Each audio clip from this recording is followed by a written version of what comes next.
Welcome to this edition of At the Mic. I'm your host, Keith Malinak. This week I sit down with David Larlee, a pastor by day and a barbecue professional by night. His globe-trotting story is next. Hey, Calvin Coolidge is such an underrated U.S. president, and while I hope Americans will come to appreciate him more, I also hope they'll come to appreciate the American Pride Roasters coffee blend named in his honor. APRcoffee.com has a special going on right now. If you buy the Silent Cal 3-pound box, you're going to get it at the sale price of $40 right now. And if you type in just 3 simple letters in the promo code box, ATM stands for At the Mic, ATM, you're going to get 10% off of that sale price. So I hope you'll head over to APRcoffee.com, try the Coolidge blend. It's got the light and the dark roasted beans, which give it that nuanced, smooth attribute. It's got the boldness as well. It is literally the perfect coffee. And when you do try it, just know that you're drinking it in honor of a champion hide-and-seek player. Yeah, I'm serious.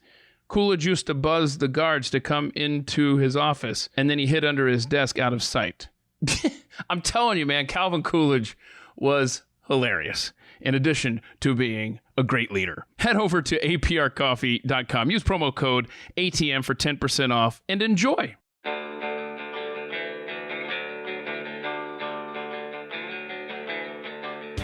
You're listening to At the Mic with Keith, an independent podcast production.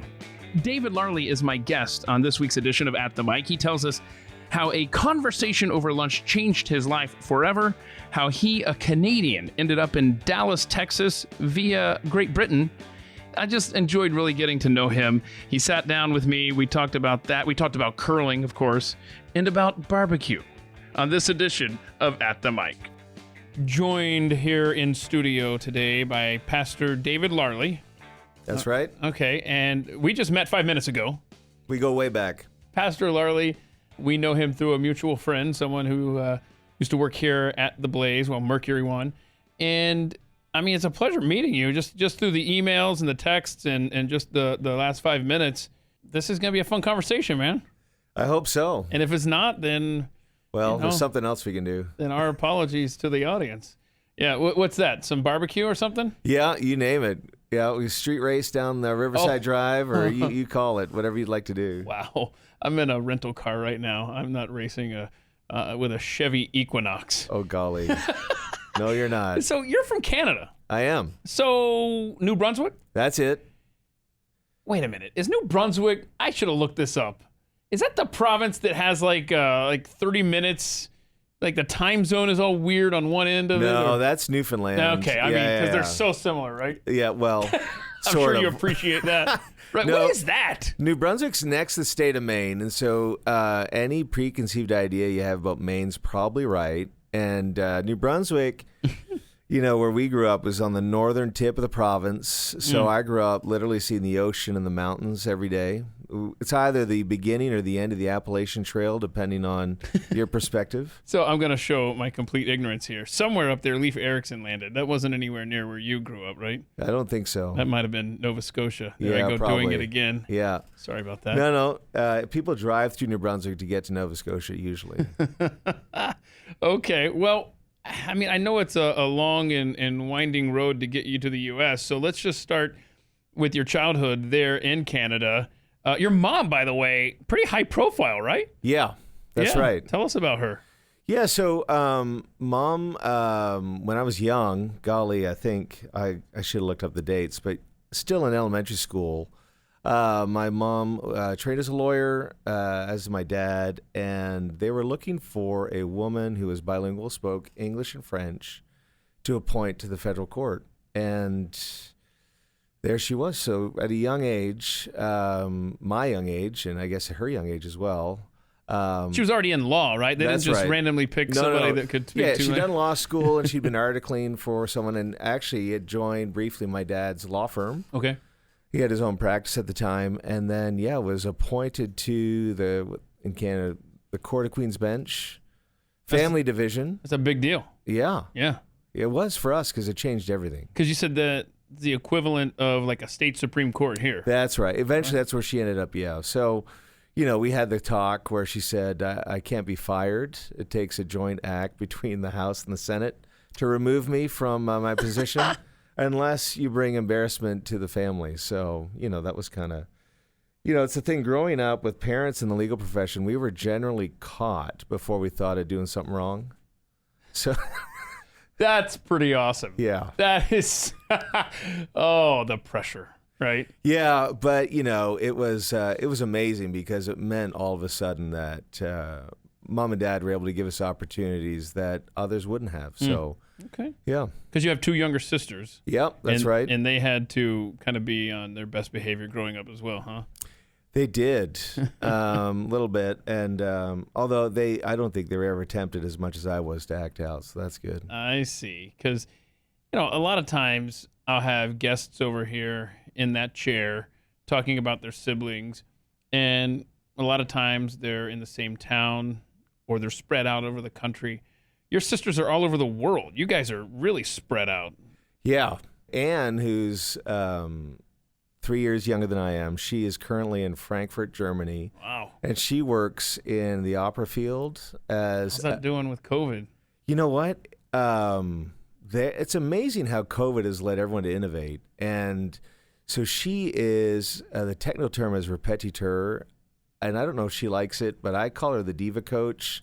In that now all the opera singers she works with are amazing, but she gets the singers ready for opening night. So she's the pianist.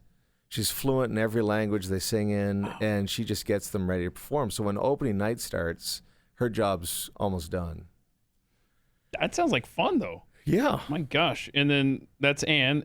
Louise? Louise is 5 years younger. Okay. And she, again, studied languages and did music performance. Louise did languages in her undergrad. And then she ended up working for a while for the Canadian Prime Minister, Stephen Harper. Yeah. Yeah, okay, so wait a minute. So Anne speaks all the languages of the people that come through the opera house. She reads or sings in Italian, Sure. German, Okay. French, yeah. Louise has studied language. Yeah. And she knows all these different, your mom is bilingual. Yeah. Right?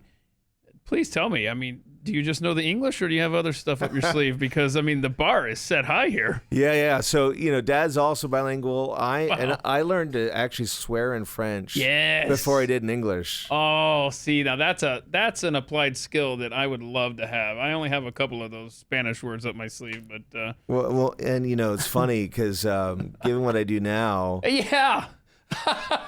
You don't get an opportunity to really use them too much as a pastor, huh? Well, people don't speak French that much down here, so I'm pretty good. Yeah. That's good stuff, man. So hold on a second. So you speak English and you can say bad words in French? Is that where we're at? Yeah, well, I'm fluent in French. Yeah. You got to teach me some of these bad words in French. I need to mix them in later. You ended up going to college up there. Yeah. But take us through that path of...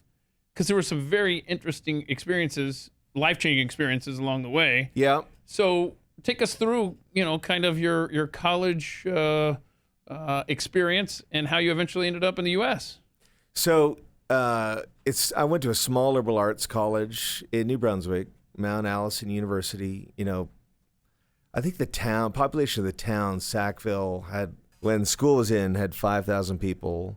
And when school was out, it was like 2,300. So small, like really small. Uh-huh. And wait, hold on. I'm sorry to interrupt you, but you're from Canada. Yeah. And at any point in your lifetime leading up to this, were you playing organized hockey anywhere? I didn't. Okay. Wow. You're the one person that made it out of there without playing hockey. Continue. I'm sorry. I had to ask. That's fine. I love it. Curling? Are you into curling? I curled a little bit, but I wasn't very good. I kept trying to, I have always throw those rocks. Always wanted to go curl. I love watching it every 4 years during the Olympics. Let's go sometime. It's you we and can me. Set it up. Yeah, let's go down to the Dallas. There's a must be a Dallas curling club. There are. And they have open houses that, because curling ebb and flow, the popularity, okay? And so every year I think, every time the Olympics comes on, I should probably just put this reminder on my phone 2 years out. When it's at its least popularity, that's when I need to go to these places. And I keep forgetting, so we're going, okay? It's kind of like axe throwing. You don't know my history of injuring myself and nearly lopping off digits. So I don't think I need to be No, doing that. right, well, Yeah, but do you all do right. some axe throwing too? No, not yet, but I'd like to. Okay, I'm not going with you on that one, but we will. I'm not kidding. We will go curling, okay? All right, I got All right, it. cool. I'm sorry. So back to college in Canada. Yeah, no. So I start off in science thinking I'd be a doctor. And the mistake I made is that we had to take calculus. And the first week of calculus, the prof gets up and says, some of you think this is just numbers. And I was like, I looked at my textbooks. Have I missed something? And he said, this isn't just numbers. There's a philosophy. It's its own language. And the mistake I made is I didn't drop it. And so I had a spectacular failing in first year science and needed to switch out. Change degrees, and so I pivoted to arts and did history just because I could remember stories. Yeah, that's cool. Did you at the time have any thought as to what you might do with a history degree? Yeah, I did. I wanted to be Jack Ryan from Tom Clancy. You know, I thought, historians, they look at events with objectivity, and I thought I could be a case analyst. You thought you were going to work for the CIA? Yeah, or CSIS, but CIA probably pays better. So, yeah. Okay, so you're going to class, you're majoring in history, and you're thinking in the back of your mind, I'm going to be a spy. Yeah, well, or yeah. I'm gonna work in national security. That's it. Yeah, that's right. Do something like that. Yeah. Okay. Well, so what happened? What happened is my father's parents died, and I knew about my grandfather had been in World War II, but I didn't really know a lot of what he did. Mm-hmm.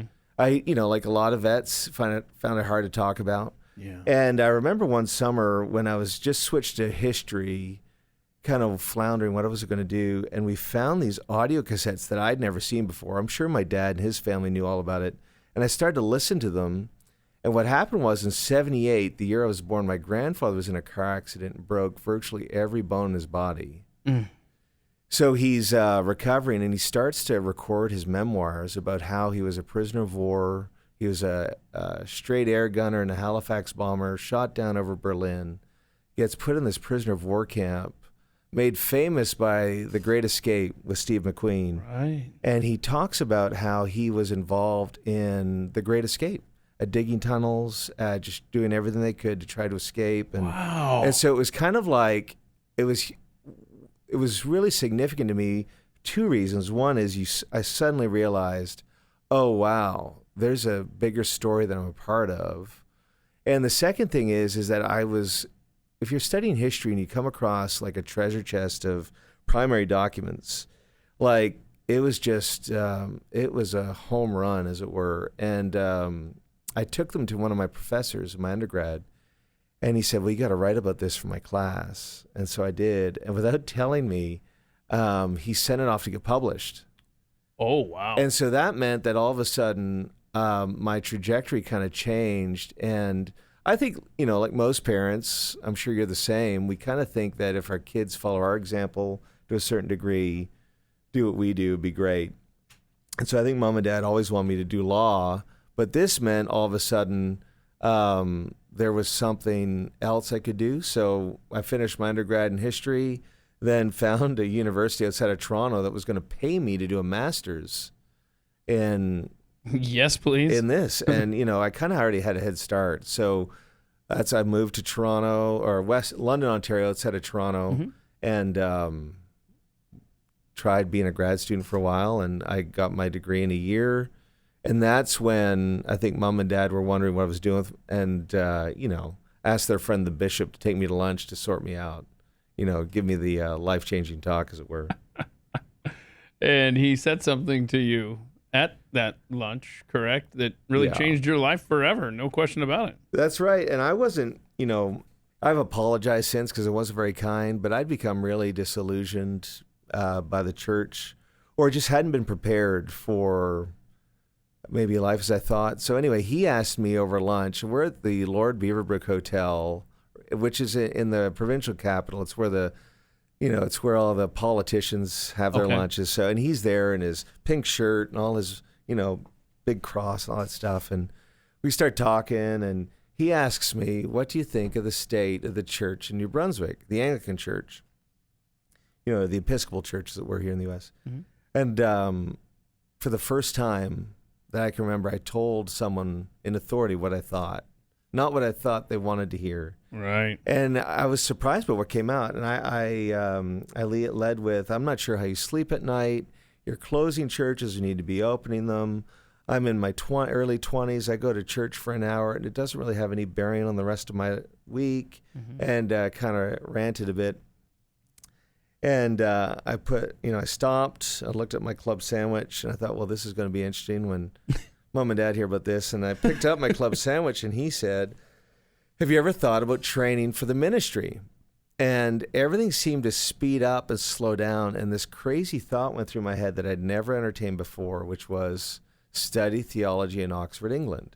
Now, like most Canadians, a trip to England, is just, it's kind of what you do, right, when you're in your college years. And so I put my sandwich down and I said, Bishop, funny you should mention that. I've been considering studying theology in Oxford, England. And he was a bit surprised. Wow. I was even more surprised. I was like, where did that come from? And he said, well, if you studied in Toronto, we'd be able to help pay for it. But if you go to England, it's on your own dime.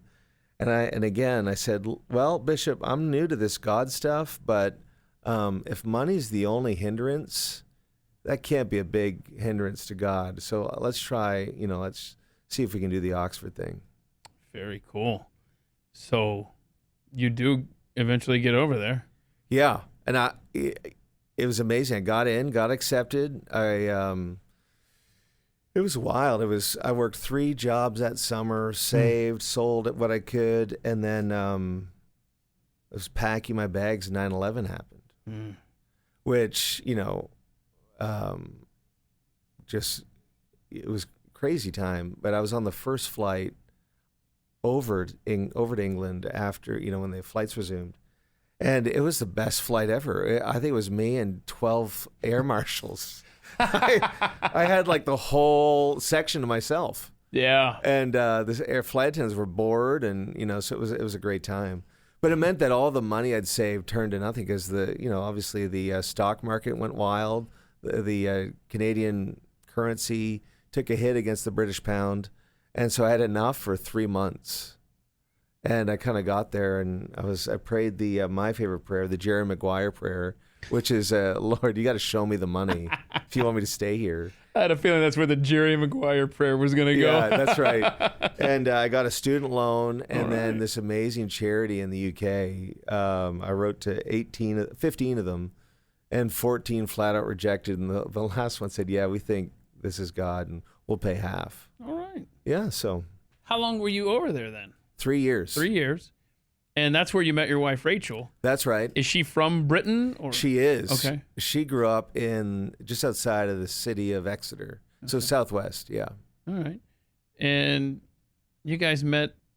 It was the summer ball. And I see her, and I had love at first sight. And she had quite the opposite. Oh, no. So that... Okay. So I just had to I danced her into a corner. It's kind of like the scene from The Office. Uh-huh. My dance moves in my mind were going to be stellar, but they were anything but. But I get her into the corner, and I ask her for a phone number at the end of the evening, and Rachel says, I don't know it. And I thought, oh, she must be lying. So I asked her friend for her phone number. And bless her, she gave me her phone number, and I called her the next day. We took her out for coffee. Oh, my. Forgot my wallet, so she had to pay for coffee. And at the end, I said, oh, by the way, do you have Rachel's phone number? Oh, my God. Yeah, it was a total... Against all odds, man. I got it. And then her group of friends and my group of friends became one big group. And so we ended up... one of the great things about Oxford is that there are something like 150 excellent pubs within a 2-mile radius. All right. We spent a lot of time just hanging out, and it was great. And eventually, a friend of mine says it was either going to be a restraining order or marriage. So here we are.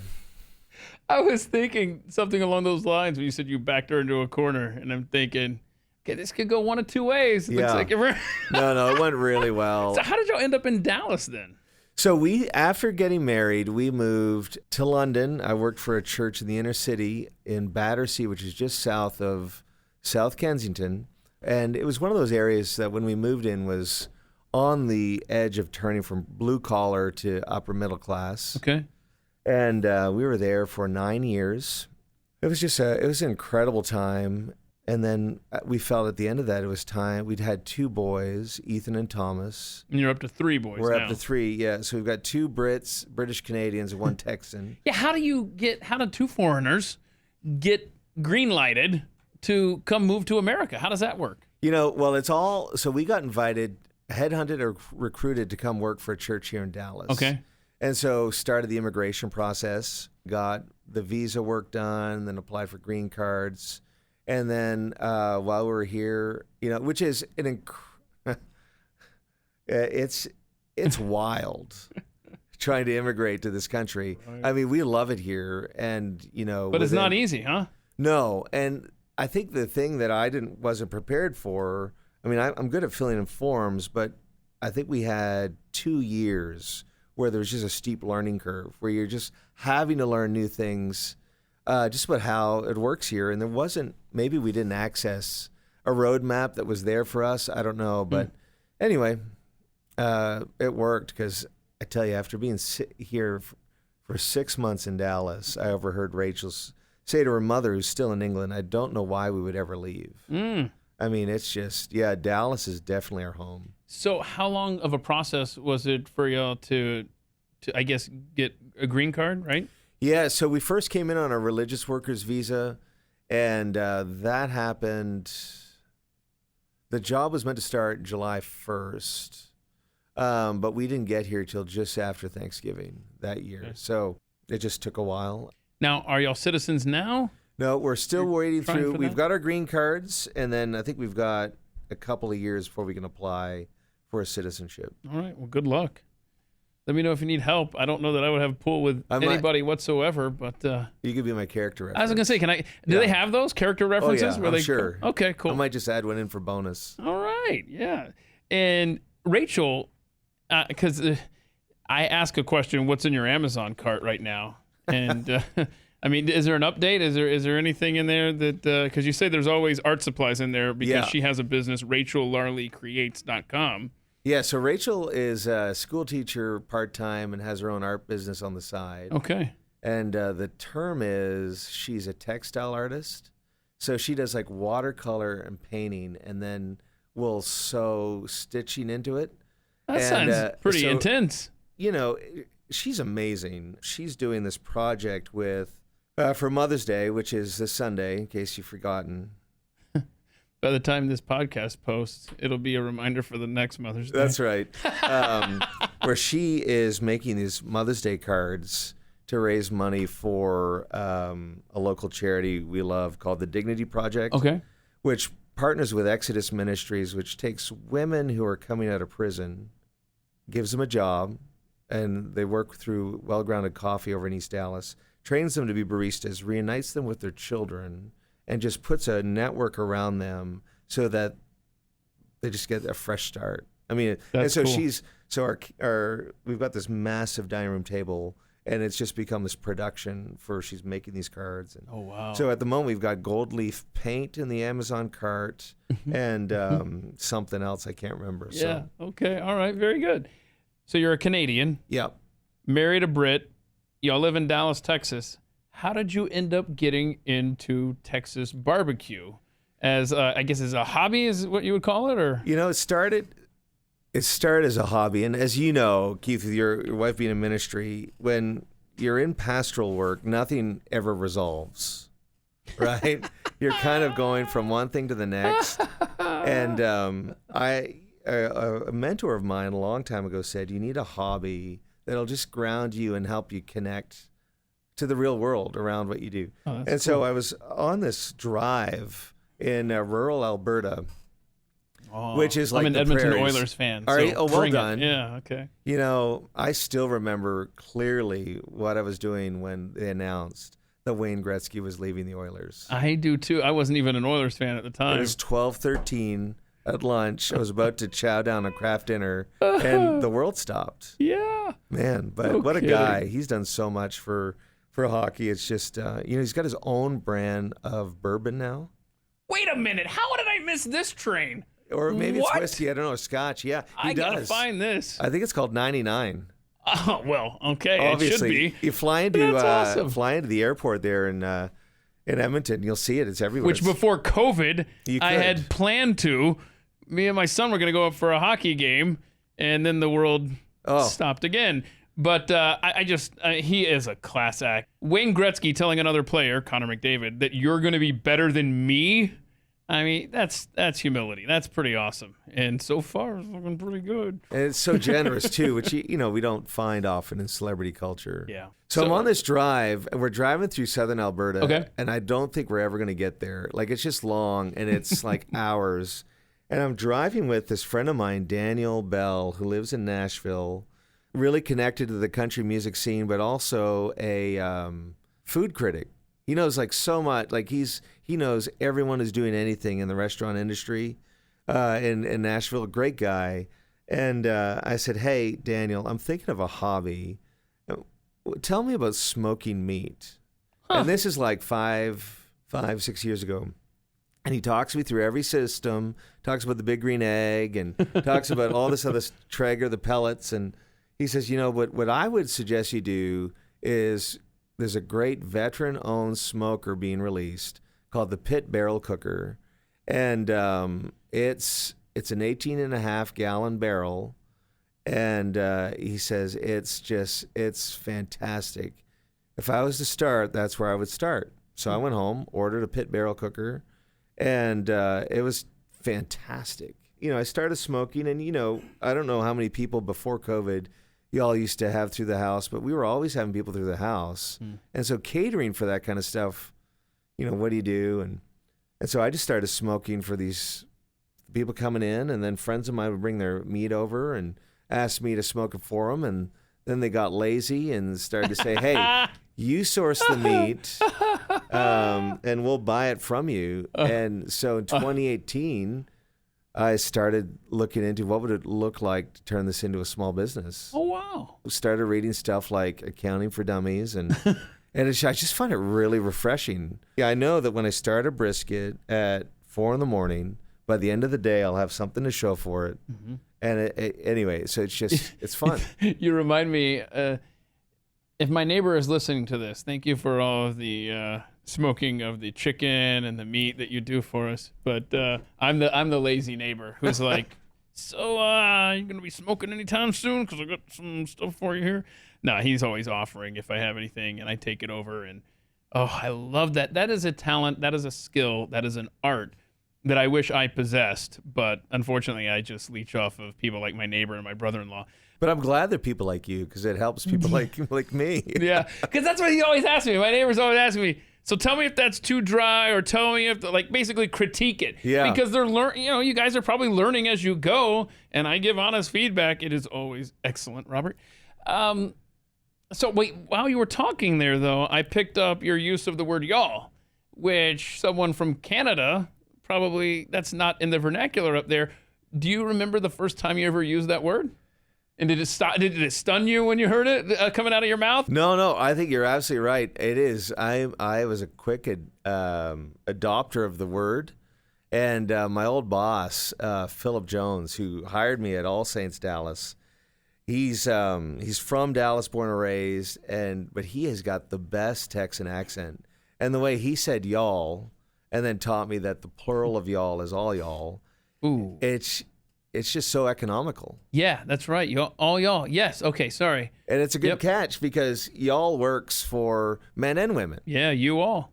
Yeah. And can we establish this? Anybody listening that isn't familiar enough with the word to know how to properly spell it, and I hope that you and I are on the same page here. The apostrophe goes between the Y and the ALL, because it contracts you all. That's right. It's not. Wherever people are putting it, other than after the Y, it's wrong. That's right. And, even, I think it's the texting that's done it, because I don't know if my thumbs keep up or are accurate enough to put that apostrophe where it ought to go. But you're right. I see. I agree with that statement. You got to have a talk with your phone's dictionary. That's it. Yeah, that's the issue there. Back to our chat with Pastor David Larlee in just a moment. But first, let's talk about a woman named Margaret and how her story may be similar to your story. which could end up in you being pain-free like her. See, she was a Tai Chi instructor. She'd been one for years, but now in her 60s, her knees were getting worse and worse over time, and finally, it got to the point where she had to stop leading her class. The pain was just too much, and then she began using Dr. Monroe's pain cream. And within 7 days, using the cream twice a day, she was back to leading her class. Get your life back. Please head over to drmonroescbd.com, and when you do just that, you're going to be assisting the Child Help Organization. Get your life back. Please head over to drmonroescbd.com, and when you make a purchase there, you're going to be assisting the Child Help Organization. See, one of the hidden dangers of the quarantines and the lockdowns has been the toll taken on abused and neglected children. With kids being out of school, teachers and staff, they've been unable to help detect abuse in the home, and consequently, in many cases, these children have been locked up with their abusers. Child Help has assisted 11.5 million children through their programs. They have a staff of licensed clinical professionals manning their child abuse hotline. And unfortunately, due to COVID-19 limitations, fundraising efforts have fallen short of expectations over the past year and a half, and they're in need of your help. And that's where Dr. Monroe comes in. 20% of your purchase will go to the Child Help Organization.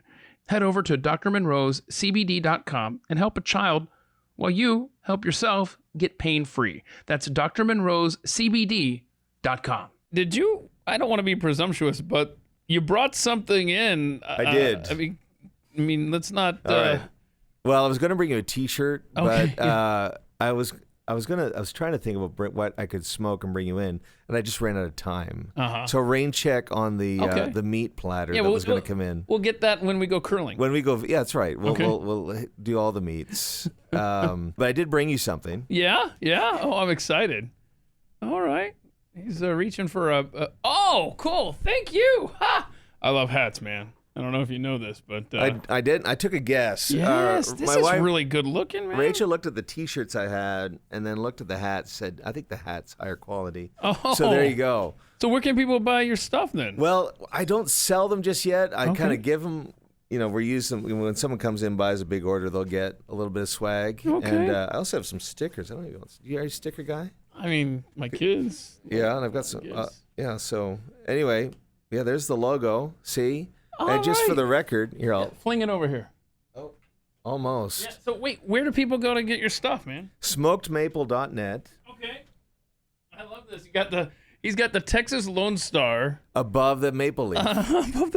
I've never seen those two logos together. Well, that's it, and that's great. And it reflects. A good friend of mine, Tim Hudson, did it down at the Belmont Ice House in Deep Ellum, and he says, it's really reflects your story. Yeah.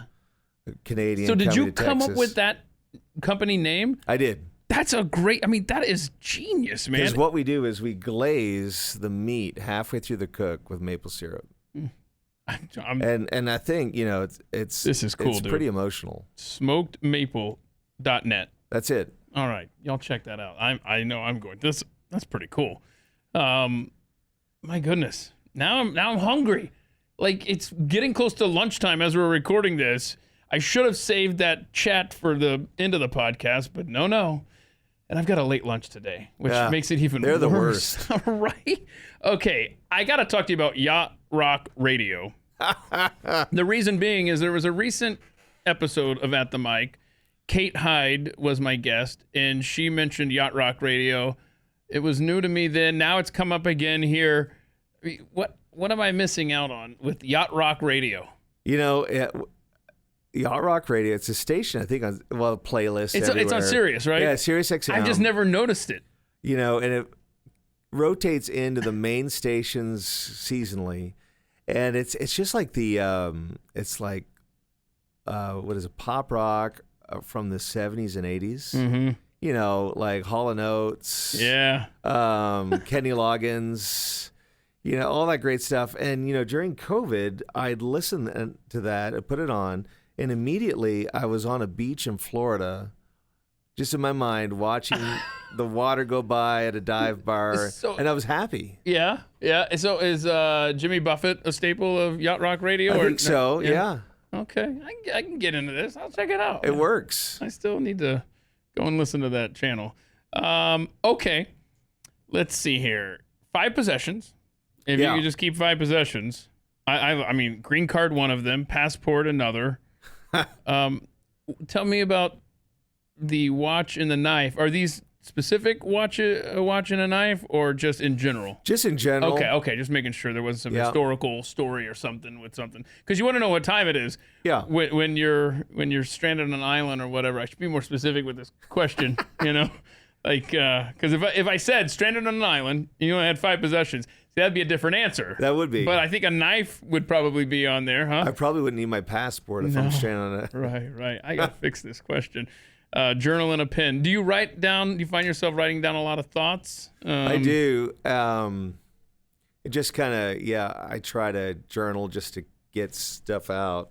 Does that exercise help you in writing sermons? Like, do you ever find one exercise drifting into the other where you're like, I could use that over here too? Or... I think so all the time. But it also just helps me. It's almost like clearing out the RAM of your computer, just kind of get, like you use Post-it notes, right? You just kind of capture the thought, put it down, and it leaves the I've got a problem though. I mean, hey, you should get a sponsorship by 3M or something. And you are a genius. Yeah. Yes. I burn through the Post-it notes as I have been relating in my own life lately. 20 years ago, watched a movie, Memento. The guy can't remember anything. Oh, yeah, I've seen it, yeah. Okay. He's got all these Post-it notes all over his body and stuff, and notes written on it. Anyway, so there you go. That's me. Yay, it's fun. It's fun forgetting everything. I love your who would you go back in history to meet answer, because I don't think this guy gets enough credit in history. Ernest Shackleton, the explorer. Oh, yeah. Tell us some stuff about why people need to know who Ernest Shackleton was, or just like I said, I think he's one of those underrated personalities from history.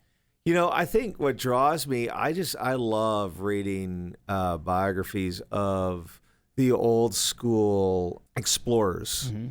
They had a plan, but as history tells us, no plan survives first point of contact, right? I like it. And I remember reading my first biography of Shackleton in the summer.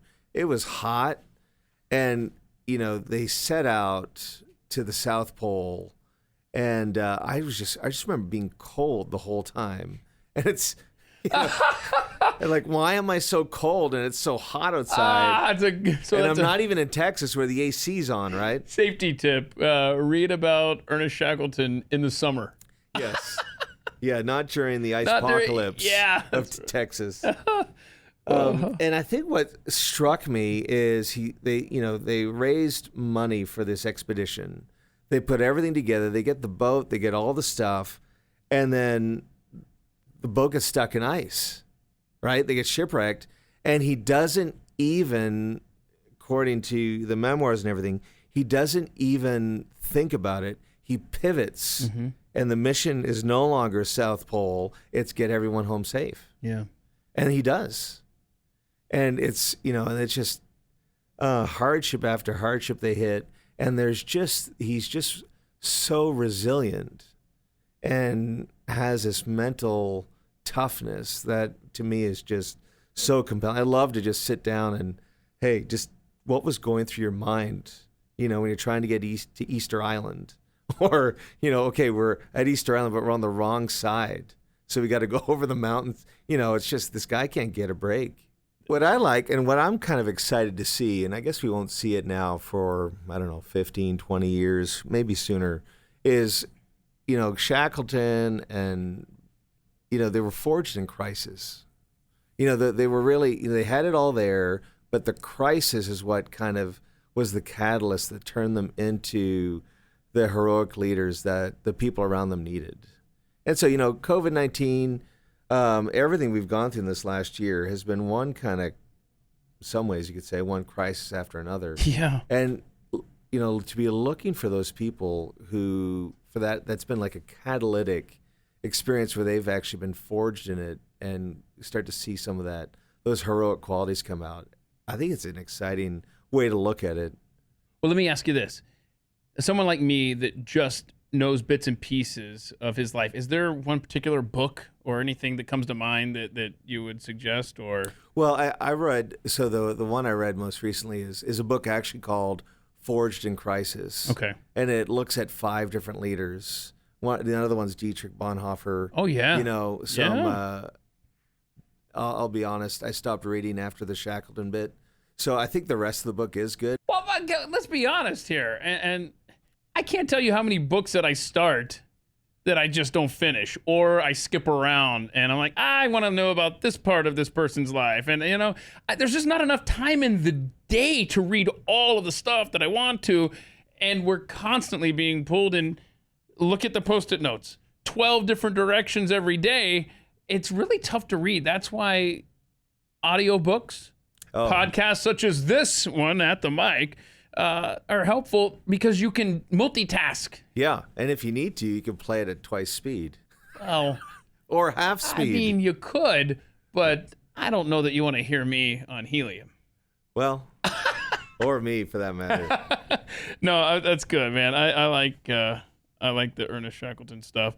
Earliest memory was on Boxing Day. Let's talk about that word, Boxing Day. Oh, yeah. I mean, what is this? I mean, it's December 26th, right? That's Every right. year, because, if you get a calendar, like right now, I'm looking at a calendar. Thank you, Donna Couillard sends me she's a listener. Is that Ronald Reagan? Yeah, she lives out in California, right near the Reagan Library. And every year, the sweet Donna Couillard, who listens to The Blaze, watches The Blaze, she sends me the Reagan calendar from the library there. So I'm looking at the 2021 calendar. I'm going to go to December. Yeah.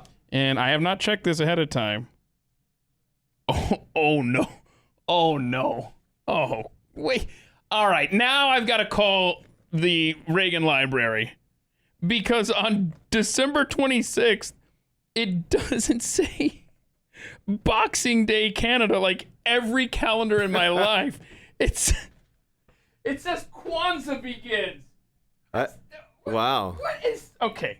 Anyway, I'm familiar with Boxing Day in Canada just being that it's the day after Christmas. Is it just like Christmas or what? What's up with you Canadians? Do you not celebrate Christmas too? What's going on? No. We celebrate Christmas, but I think we like to, the origin of Boxing Day, it's actually a hang up from, being a British colony, right? Oh, okay. So on the 26th, the word Boxing Day is people would box up stuff and take it to, give alms to the poor. Okay. And so so that's where it ties up to. So in the town I grew up in, this lovely couple, the McRaes, would hold a Boxing Day party or levee, and I guess which is the Scottish version. And I think it was 2 or 3 or something anyway. And they had these 2 poodles. Now I know you're a dog lover and a pet lover. I am. I don't know that I'm a poodle lover, but do tell. Anyway, my earliest memory is coming out of the room where all the coats were. Okay. And this poodle is attached. It bit through the second knuckle of my finger. What happened? Apparently I was poking the poodle, but I've blocked that out, and it just bit me. And so I walk into the middle of the party with this dog attached to my finger. And how old were you again? I don't know, 2 or 3. Okay. And, obviously the poodle's covered in blood and blood gets on the carpet. It was a short end of that party, but yeah. Oh, boy. But here's the crazy thing. We have, as a family, been talking about getting not a poodle, but a double doodle, which is, I guess, a breed of poodle because they don't shed. So, I don't know, maybe it's a redemptive thread going through our life, but we haven't done it yet. And we'll see if a puppy's on the horizon. Oh, well, good luck. Thanks. I'd recommend a Chihuahua Beagle, a Cheagle. A Cheagle? And I got one of those, and then I got another dog that's kind of like everything. He's just a whole bunch of... He's a mutt. Yeah. But he's a well-behaved mutt. Tanner is. So, hold on. I got to revisit Boxing Day for a second. Yeah, let's go. So, you get a bunch of new stuff on Christmas. Yeah. Right? And so, a lot of hip, new, brand new, shiny stuff that you think is pretty cool. Yeah. And then you're like, well, now I've got this. I can take all of my old stuff and give it to the poor, right? Is that what they're doing up in Canada? They're basically taking old stuff that's out in the garage that All right, now that I got this new tool set, now I can get rid of this junky set to the poor people, right? Yeah, well, I think that's called upcycling. Aha! There it is. Nice job. Nice But spin. no, I don't think that happens anymore. I think more it's so all the stores are closed. Okay. And- On Christmas and Boxing Day? That's right. Well, yes, that's right. So it's a 2-day. So if you live near the border, you drive to the U.S. to go shopping. We've done that. But it's become really a family day, Okay. which is, That's cool. a lot of fun. So it's an extra day off that everyone gets. Lounge around, play with the new toys. and That's stuff. it. Go Okay. skiing, whatever. Tell us about Martin and Joe Kingston. Oh, they are amazing. They are dear friends of ours. It's a wild story in the sense that we met them because at our church in London, their daughter and daughter's husband were members. And Joe, who is the daughter, married a Zimbabwean named Ian Connolly. Okay. And we became quick friends. He's like 6'12". He's like really, I don't know if that is even a measure, like 7 foot. He's tall. I was going to say, I think 6'12" is 7 foot, but I'm not good Yeah, at well, math. he's maybe so not that- 7 foot, but he's a dear friend. He's And a we tall would- guy. Yeah, and we would meet up and pray together on Thursday mornings. And we got talking because I didn't know this at the time, but in my mother's side of the family, we've got priests that go back through the generations to pre-colonial time, right? So all the way back. And my mother's uncle was a missionary in Rhodesia during the War of Independence, and he lived in a rail car and traveled up and down and essentially did funerals as the war went on.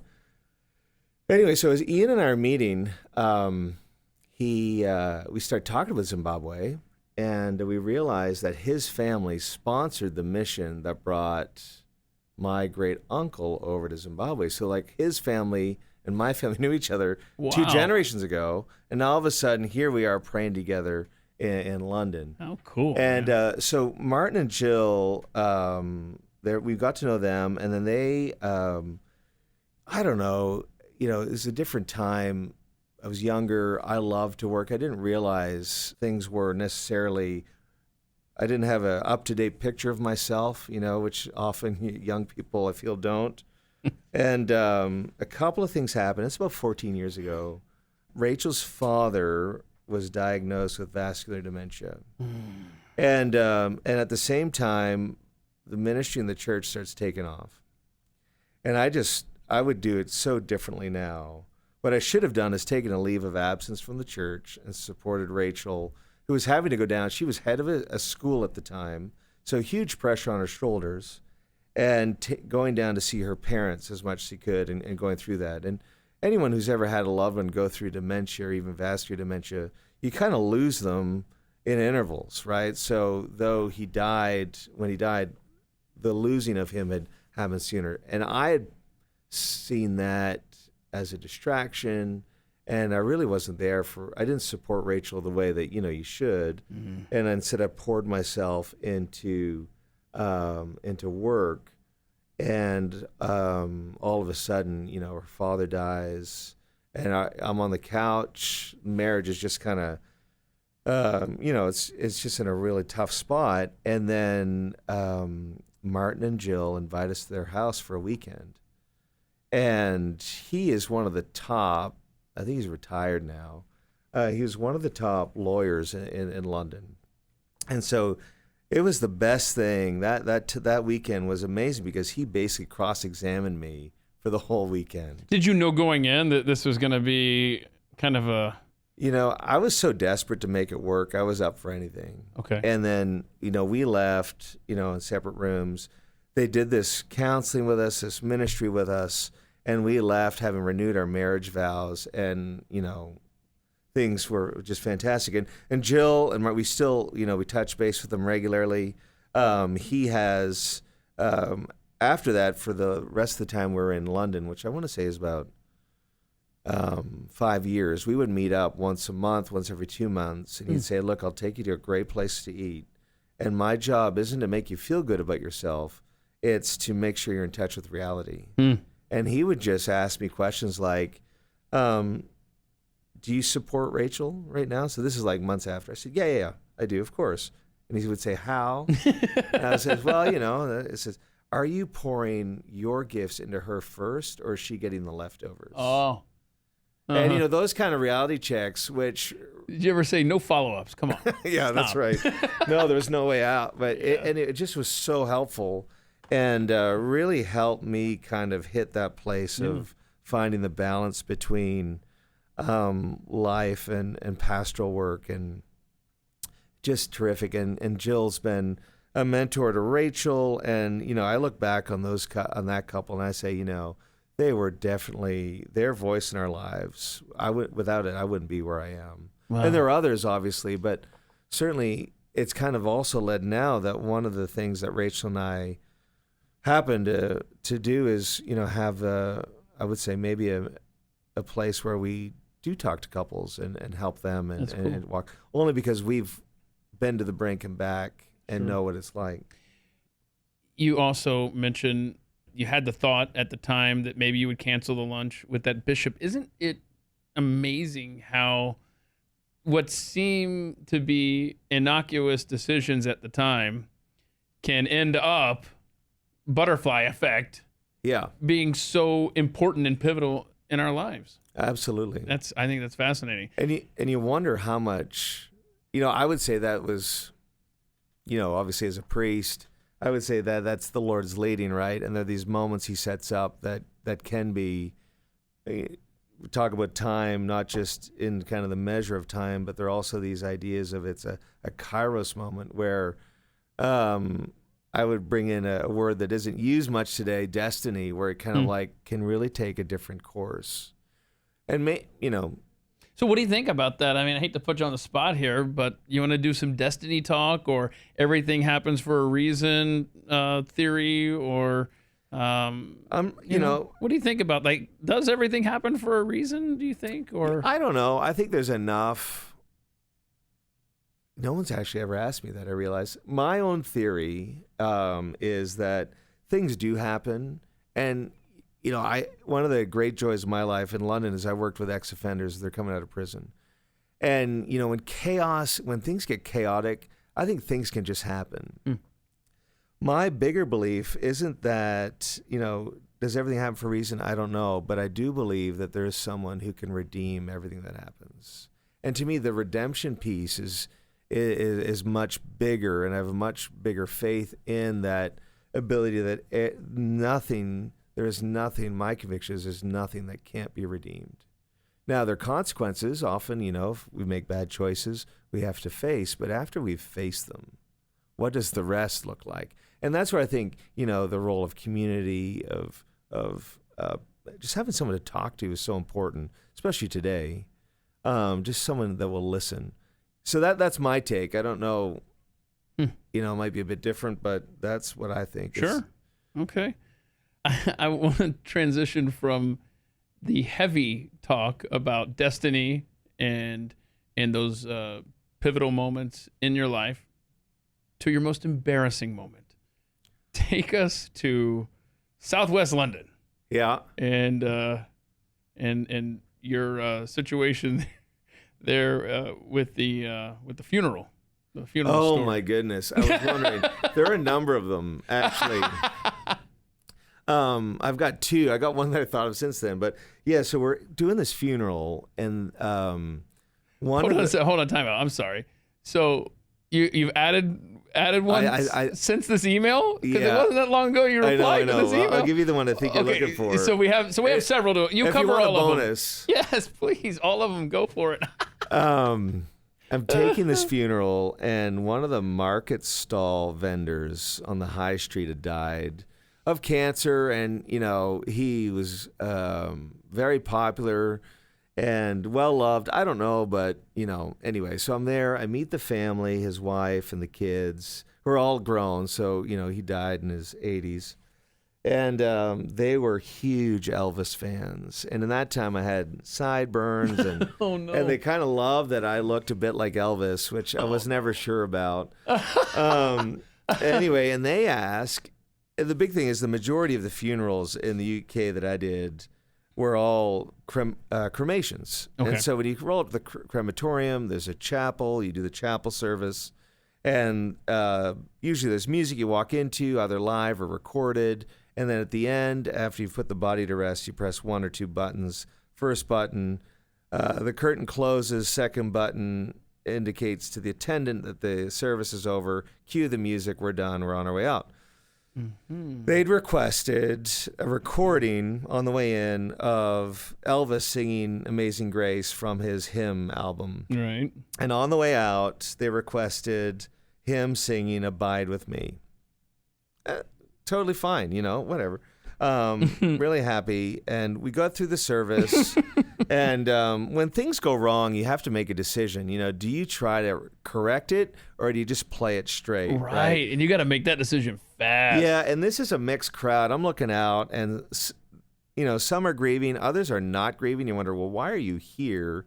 And all of a sudden, the attendant gets it wrong. The Post-it note fail, actually. And I don't know if you probably have never had one like this. Okay. And instead of playing track 3 no. on a different CD, he plays track 4. And the attendant was an avid Elvis fan as well. So I wonder if he actually swapped up the CDs. A miscue happens. So I press the button, and instead of Abide With Me, on comes Elvis singing, You Ain't Nothing But a Hound Dog. And what I have to do next is I've got to walk in front of the coffin, do a nod of respect to the coffin, and then go to the exit and wait to greet the principal mourners. And I'm thinking, do I run back and change it, or do I just play it as is? What do I do? And I said, I'll just play it. I just played it as is. You did, huh? So I go, and I'm thinking, this is going to be interesting. I'm going to hear about this. And I nod to the coffin, it goes, the curtain closes, I walk out, and then out comes the widow. And she says, I'm pretty sure we requested Abide With Me. But I tell you, Father, she had a bit of an Irish accent. So she was like, I tell you, Father, he was a hound dog his whole life. So what a great way to send him off. And anyway, everybody came out and said, well done, well done. So I just about got away with it. Ooh, could have been worse. Man. Could have been a little less conversation or something playing. I mean, Yeah, it could have, there's a lot of ways that could have gone. So. That's I'm glad she had a sense of humor, though. Yeah. You had a couple more embarrassing stories here. Well, what's the other one from back then? So we ran, as I said, we had a prison in our parish, which meant that we had access, put the collar on in England. It's like your gold card to go wherever. And so we were... we would visit guys in the prison and just do some work with them. And then when they were released, they wanted to be resettled in the area to be with the people that introduced them to Jesus. And so, but the Sunday services were just too big for them. So we started a midweek service called Church on Wednesday that they called Cow, and it was really, we fed them lunch first, and then we had a worship service. And, there's anywhere from 30 to 40 people. Well, all of a sudden, we moved from having ex-offenders coming to the homeless start coming to everyone on the margins starts coming. And we had this one guy whose name was Arthur, who, he'd never come to church, but everybody knew him because he would drive around on a 10-speed bike. He had long gray hair. And he'd wear high heels, a mini skirt, and a bodice. And, so that's, and people would like hurl insults at him, all that kind of stuff. Anyway, this one day. He was unique. He was unique. He shows up. And, sometimes I get talking before I really know what I'm saying. And he shows up and I say, Arthur, so great you're here. We're about to have lunch. It's going to be bangers and mash, sausage and potatoes. And it's not quite ready yet. The cooks are still working on it. So why don't you go plop yourself down on the sofa, have a cup of tea, and, lunch will be ready soon. And, it's great. We had 2 rules at Cal that everyone was welcome and we treated everyone normally. Okay, so, it's just one of those things. Anyway, shortly after that, Joyce, who's kind of the matriarch, she was like in her 80s, and she kind of ruled everything, right? So she comes up, she says, Oi, Vicar, I thought we was having sausages for lunch, and they're not meant to be on display. I'm like, Joyce, what are you talking about? And she points over to Arthur, and Arthur had suffered a colossal wardrobe malfunction when he jumped onto the sofa, and I realized there's nobody here but me to talk to him. And so everyone's, to protect his dignity, I just kind of rush over, and I say, Arthur, it's come to my attention that you might just need to adjust your wardrobe. And so I tell you what, I'll lay out the options for you. The men's room's to my left. Oh, no. The ladies' room's to the right. And the disabled bathroom's upstairs. I'm not saying you've got a disability. I'm just telling you what your options are. Personally, I wouldn't go to the women's bathroom because that's where Joyce is, and I think she just needs some time. So why don't we just go to the men's room? We can get you all and get you back out here for lunch. And so, and everyone's like, wow, that was amazing. But what was amazing? I sat down. The real thing is, what was amazing is I sat down with Arthur and had lunch with him, because that was where the gold was, as you say here, everyone has a story. Sure. And so I started talking to Arthur. I say, Arthur, why do you do it? Why do you dress this way? And I said, my wife says you got the best legs in Southwest London, but why do you dress this way? He said, I was the smartest kid in school, in elementary, and people hated me. I had the best grades in high school and college, and everyone hated me. I went to Oxford. I got a degree at Oxford, top of my class. Everyone hated me. And so now I dress this way, and I know why people hate me. And I was just, I just started to cry because I was like, oh my word, like here is someone who has just had a life of pain that has led him to do this so that he can understand why he's not liked. And anyway, I just sat with him, I listened to him, and I just said, well, Arthur, you're always welcome here. And we don't hate you. And you'll never be insulted when you come here. So he came a couple of times, and then I think he moved out of the neighborhood. But, that has always stayed. It started off embarrassingly, but you just kind of, by listening, you just kind of get a little glimpse of what's going on behind the scenes.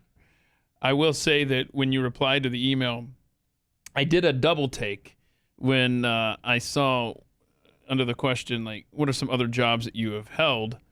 And you did this on purpose. I did. Of course you did. Shock and awe. Did.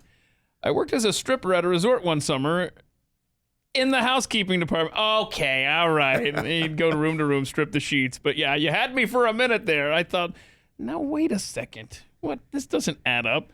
Did you want to discuss that job, or did you just want that in there for shock effect? No, so, actually, so that was a summer, I want to say 1999. It was a great summer in that I worked primarily as the bellhop at this resort, Fairmont property at the time. And you'd always pick up extra shifts. And so I would pick up shifts and get paid overtime in the housekeeping department. And, it was run by these two matriarchs, and they would say, oh, yeah, all right, you can be our stripper. And I looked at them and said, ladies, God has not given me a body that anyone would want to see me strip. But, they said, no, strip the sheets. So I'd go through and I'd strip the sheets, get them ready for the, housekeeping attendants to come through. But, they ran that department so well that they trained the staff that they weren't to be housekeeping for the rest of their lives, but that they could run the department. So it was a really kind of empowering thing. And you just kind of saw they taught you how to work hard and fast so that you could always be moving on to the next thing, but do it in a way where you weren't stepping on people in front of you. Mm-hmm. And so it was just a really great experience. Did that help you later on as the pastor of a church? Any lessons there that you applied, you think, or just maybe subconsciously you picked up?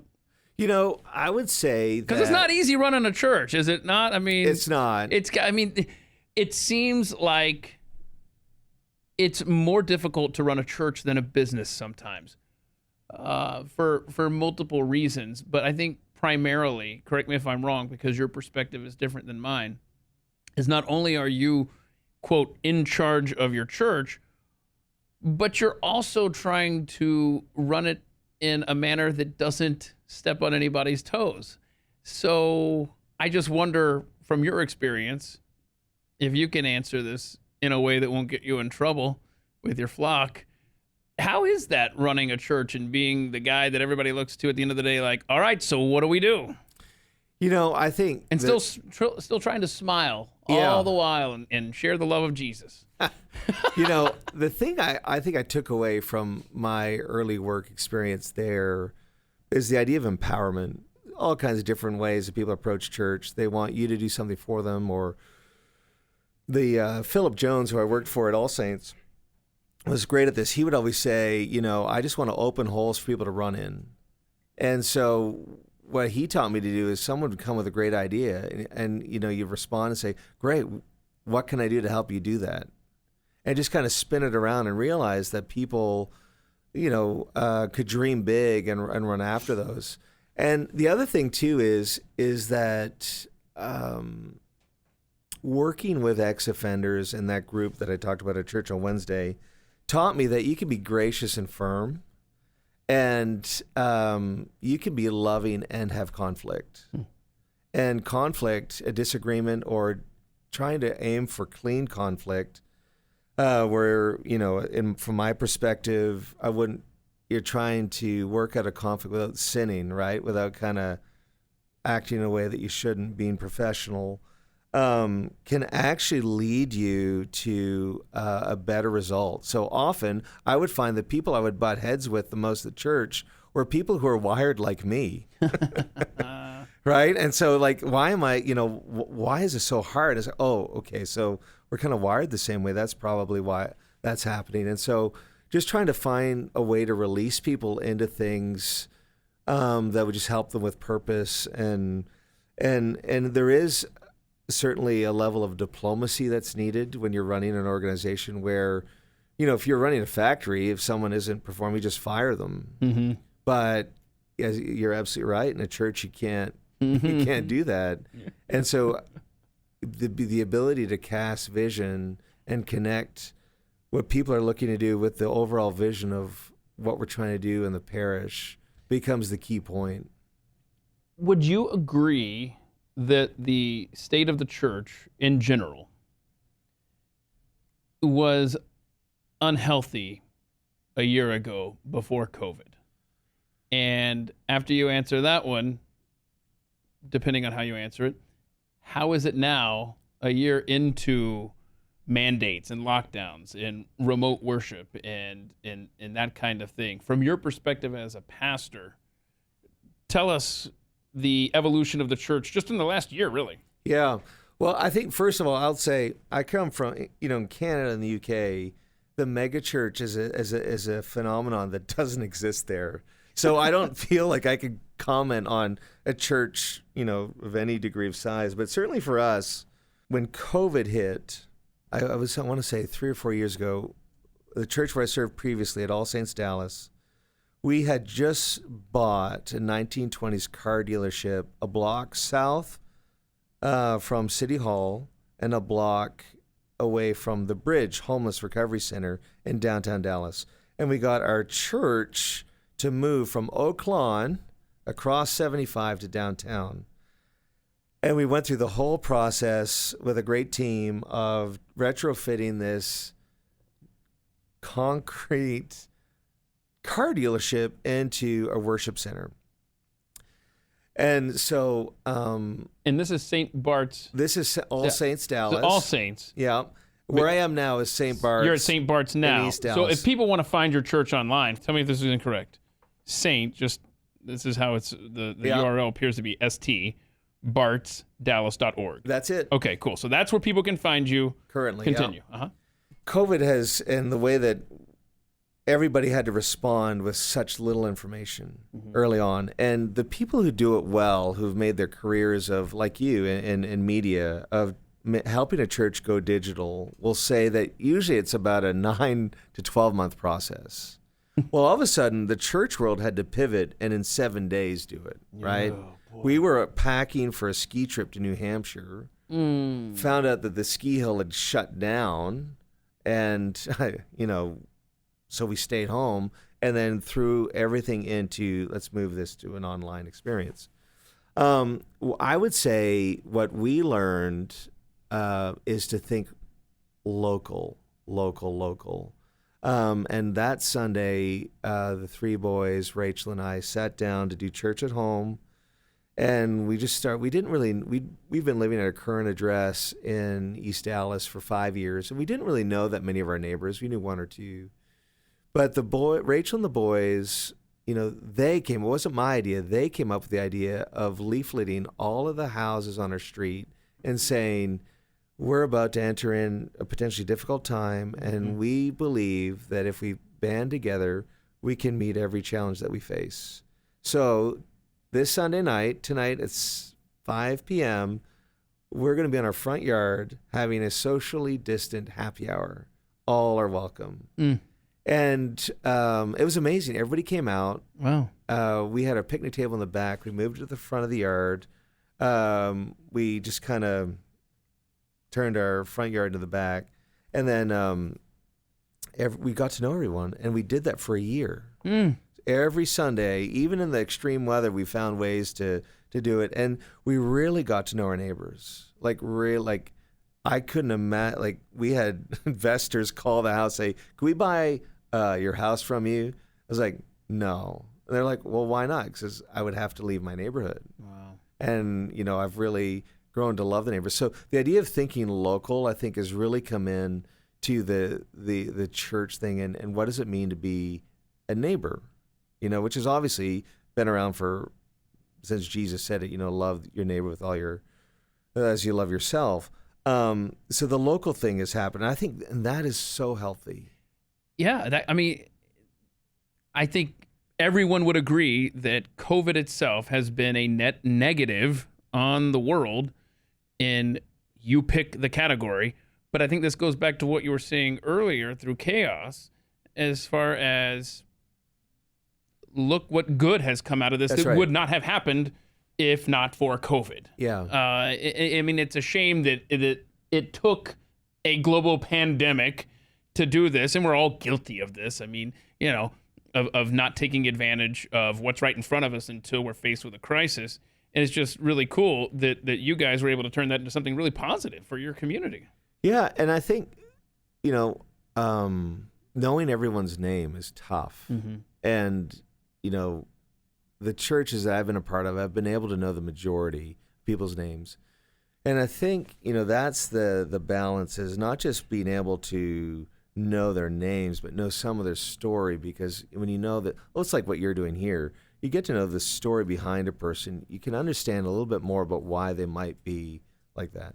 So was the church unhealthy beforehand?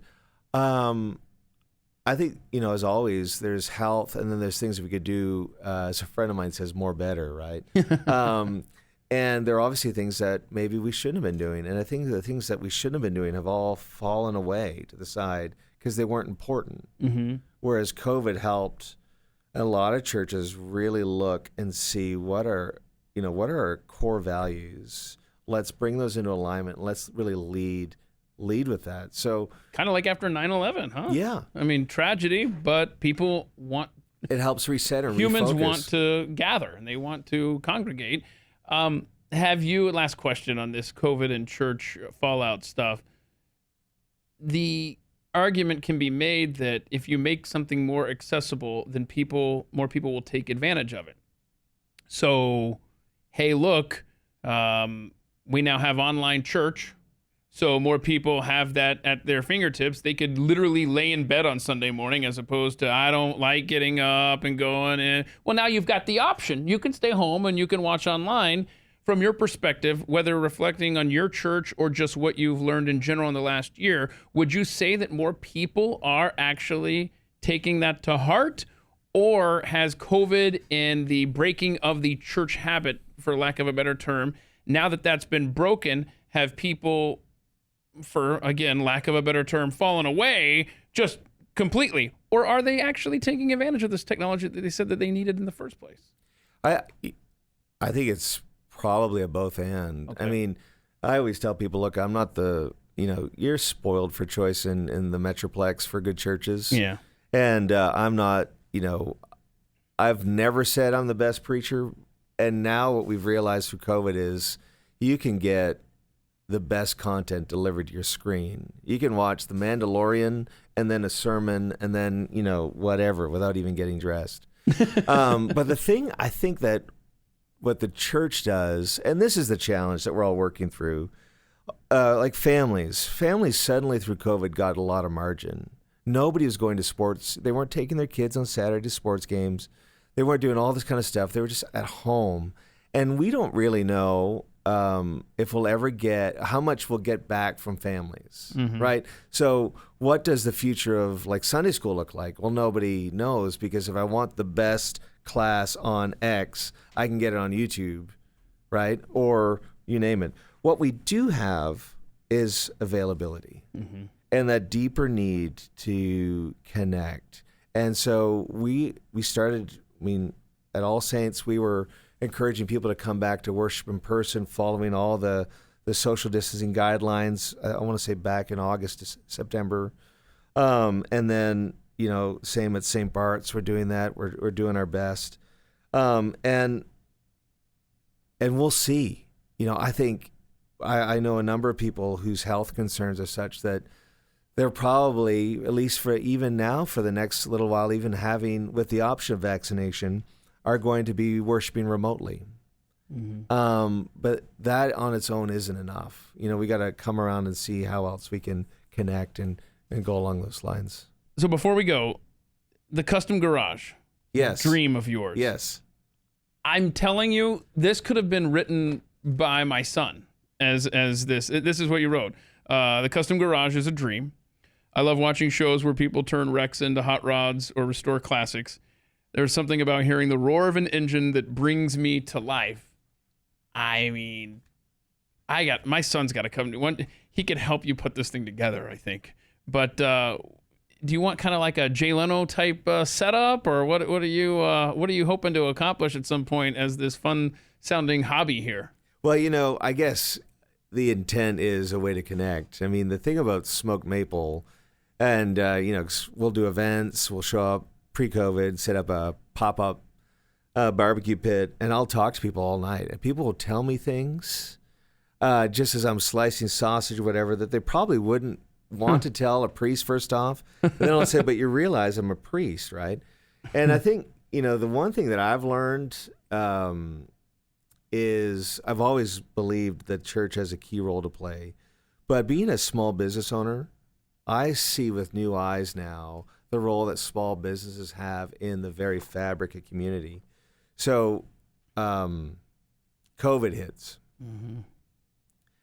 I don't have answers. I couldn't hack calculus, so I don't understand the science. But I do have access to barbecue. And so I was like, well, what can I do? Well, maybe if I bless someone with free barbecue, it'll help them keep bringing their best to the challenges they're facing.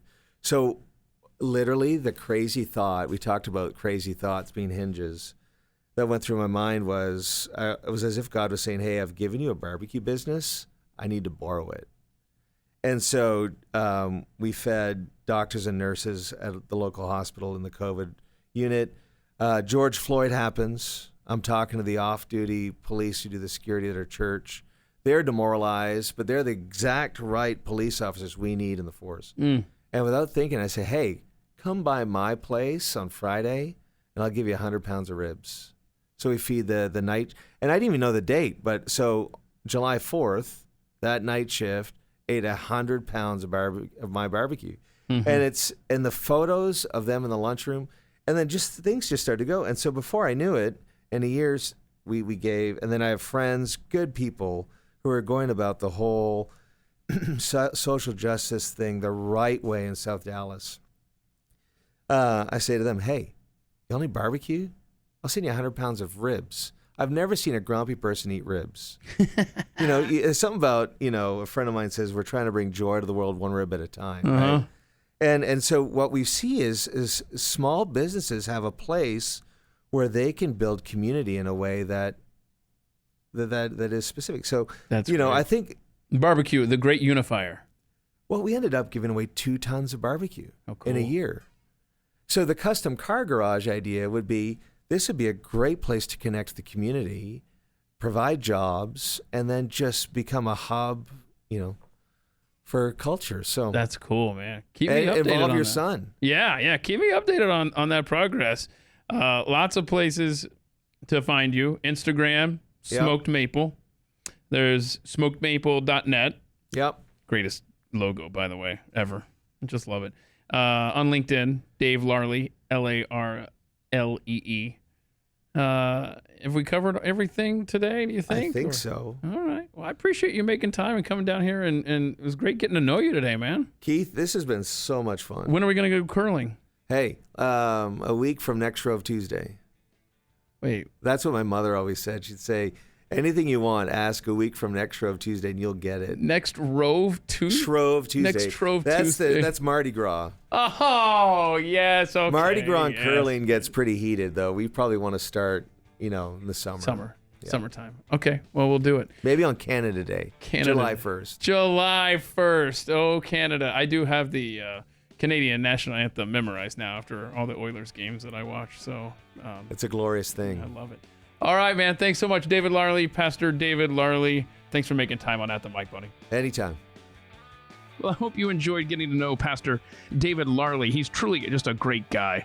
And I still need to sample his barbecue from smokedmaple.net. And it's happening. And so is that curling. Just a reminder, if you get a chance to share this podcast with someone in your world this week, I would be so grateful. Your support and your sharing of this show is what makes it successful. So thank you very much. Next week, I sit down with a guy who used to run security for my boss, Glenn Beck, and now he's a book author. Spencer Corson, he's going to sit down with us next week, going to share some tips on how to keep yourself and those you love safe. It's a great conversation coming up with Spencer Corson here on At the Mic. That's next week. Until then, please go be free, and thank you for listening. This has been At the Mic with Keith, an independent podcast production. Head to atthemicshow.com for archived episodes, sponsor information, and ways to connect.